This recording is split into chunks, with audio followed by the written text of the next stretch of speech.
Welcome back. If you've just joined us, you're watching Channels Television celebrating 21 years of professional broadcasting. This is the news at 10.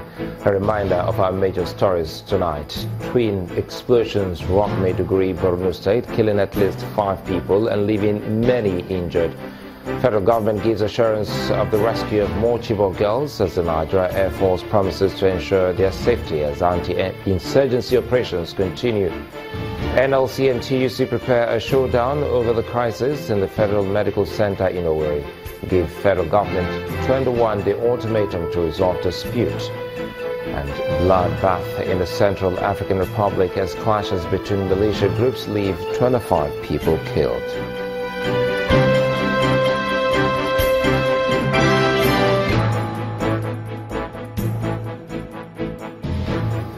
Do remember that all our top stories can be found on our website, channelstv.com, and on youtube.com/channelsweb. Log on to m.channelstv.com to view us live on your mobile device. You can also download the Channels TV app for Android, iOS and Windows phones from their respective stores. Besides the news and updates, the Channels TV app has an eyewitness feature. We encourage you to use it to share those pictures, videos or news of happenings around you. Just install the app, then tap and swipe to reveal the eyewitness menu and follow the instructions.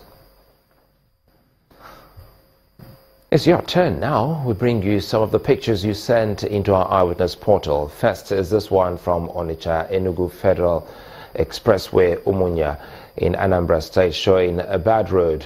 Our eyewitness reporter wants the government to rehabilitate this road. Followed by this picture of another bad road, but this time from Barracks area of Badagry in Lagos State. Our eyewitness reporter is calling on the government to make this road passable. Next is this picture from Agaka area of Ilorin in the Kwara State capital, showing a heap of refuse on a road divider. Our eyewitness reporter is calling on residents to desist from this unwholesome act.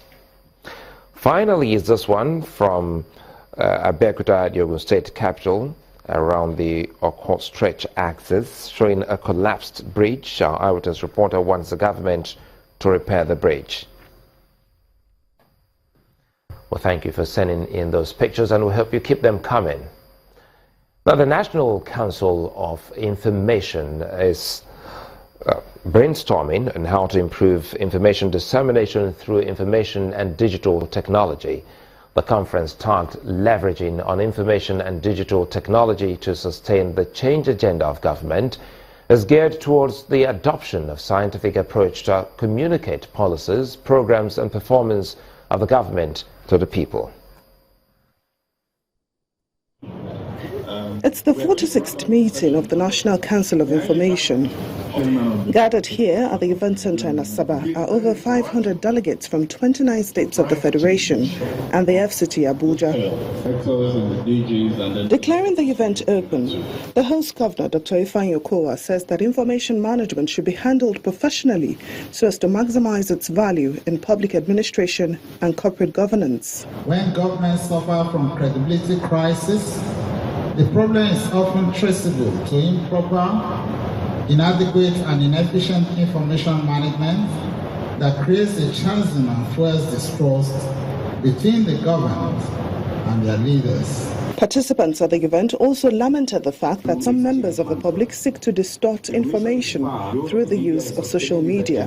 The people that are supposed to drive the social media are supposed to be journalists. But today it may amaze you, Honorable Minister, that about 90% of the presence of people in social media are mostly in the hands of quacks. With regards to the specific question of what the Buhari administration's Change Begins With Me campaign is all about, the Minister of Information, Culture and Tourism, Mr. Lai Mohammed, says everyone must key into the fight against corruption. As agents of change, we must understand the concept of change itself before we can talk of sustaining it. People have asked, what is this change agenda all about? The answer is simple.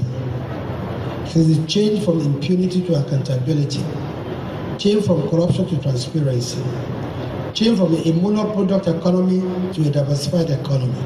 After exhaustive deliberations, a communique was drafted and adopted for consideration. Some of the recommendations include the menace of herdsmen being treated as a security issue. All states of the Federation should activate all media platforms as veritable tools to promote government policies, programs, and key into the change agenda. As the saying goes, information is power, and to get this power, the use of technology can never be overemphasized. Reactions have continued to trail the listing of Jimoh Ibrahim as the People's Democratic Party's candidate in the Ondo governorship elections from a faction by the Independent National Electoral Commission, INEC. The latest is from the Ekiti State Governor, Mr. Ayodele Fayose, who's accused INEC and the APC of trying to rig the elections.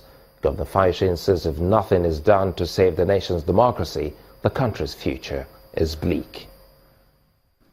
Taken by the Independent National Electoral Commission, INEC, recognizing someone who did not emerge through any known electoral process as a candidate of the PDP is APC-led federal government rigging the election in advance.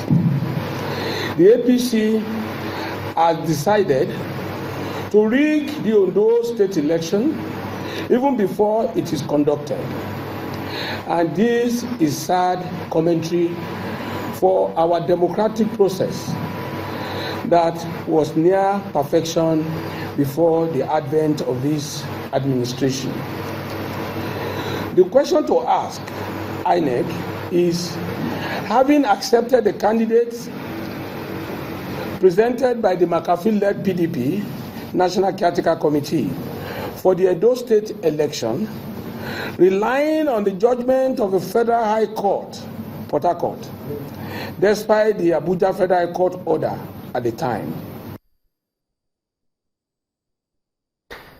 Hypotension is not as common as hypertension, but affects about 22% of adults between the ages of 18 and above. Globally, hypertension is low blood pressure, and it can have similar complications as high blood pressure.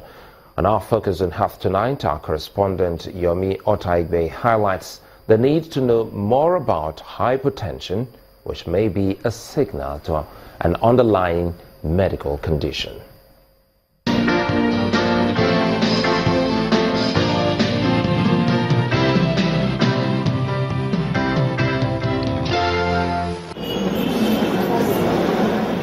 A measuring apparatus for checking the pressure of the blood in the human circulatory system.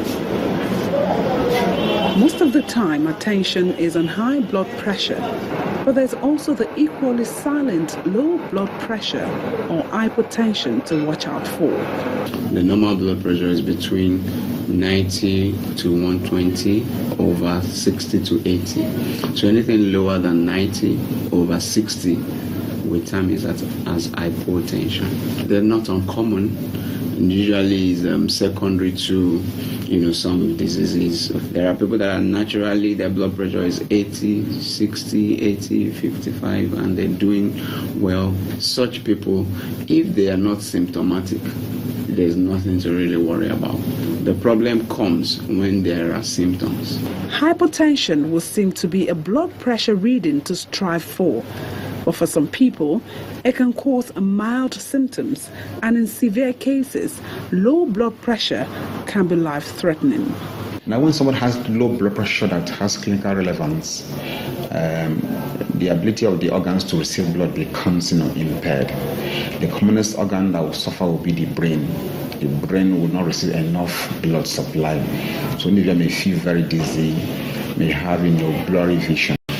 If they lie flat on the bed and trying to get out of bed, they'll feel very dizzy. And if the low blood pressure is so bad, it can affect the perfusion of the heart muscle as well. With these possible medical threats from low blood pressure, how much do the people know about hypotension? I don't know anything like that. Hypotension, no.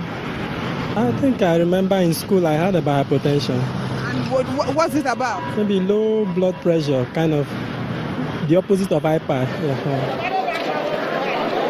you need to know your numbers, especially as you're growing. All right, what are the numbers? Your blood pressure. The other thing is your blood sugar. Okay, because diabetes can cause, hypertension, can also predispose to hypertension anyway. Whether it is hypertension or low blood pressure, it's important to get regular blood pressure checks so as to pick up any abnormality early enough and get prompt treatment when necessary. Yomi Otaigbe reporting for Channel Television News. Staying on health matters, the federal government says it is deploying skilled midwives to primary healthcare centers across the country to strengthen service delivery. At a midwives service orientation scheme in Abuja, the executive director of the National Primary Healthcare Development Agency, Dr. Emmanuel Odu, said the midwives are fresh graduates from the nation's schools of nursing. I will task the great midwives again to say great midwives. The first phase of the Operation Light Up Anambra project has covered 76 kilometers of the 176-kilometer street lighting project. This was announced by the State Governor Willie Obiano during the commissioning of an additional 7.5-kilometer street light project from Enugu to Abagana communities, all in Njikoka local government area of the state. Governor Obiano promised the people that the project will be completed before the end of the year. Several communities have benefited from the Operation Light Up Anambra project, an initiative of Governor Willie Obiano. Enugu, Abagana and part of Ukpo communities have a stretch of 7.5 kilometers of road lit for them.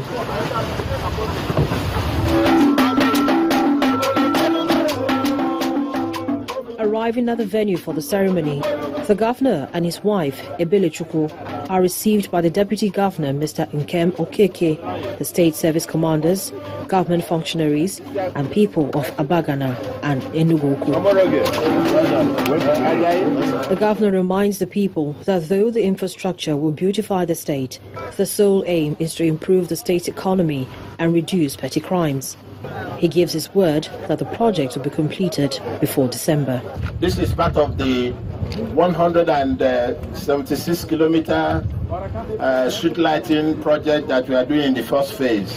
We have done 76 kilometers already, and if you add this almost 8 kilometers, you will be talking about close to 84 or thereabout. And we intend that by Christmas we would have lit from Amansi Bridge to Head Bridge. The light-up ceremony is performed to the joy of the people. 1, 2, 3.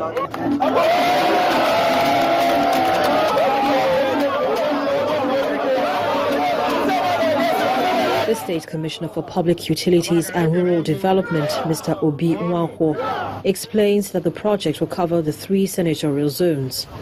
The ongoing project, I said, is for the express, is from Revenue House, passing through the Aroma flyover, Water flyover, and Amoria flyover. After Amoria, there should be like 18 poles, which is the heart of the capital of Anambra State. So that when you come into the capital, you know that you have arrived at the capital. It's less than 10 weeks to the end of the year, and although the people are happy with the progress so far made to light up their streets, they will still be waiting to see if the government keeps the rest of its promises. Still ahead on the news at 10, a Nigerian Electronic Fraud Forum plans huge sanctions for fraudsters. That's on Business News. Join us again.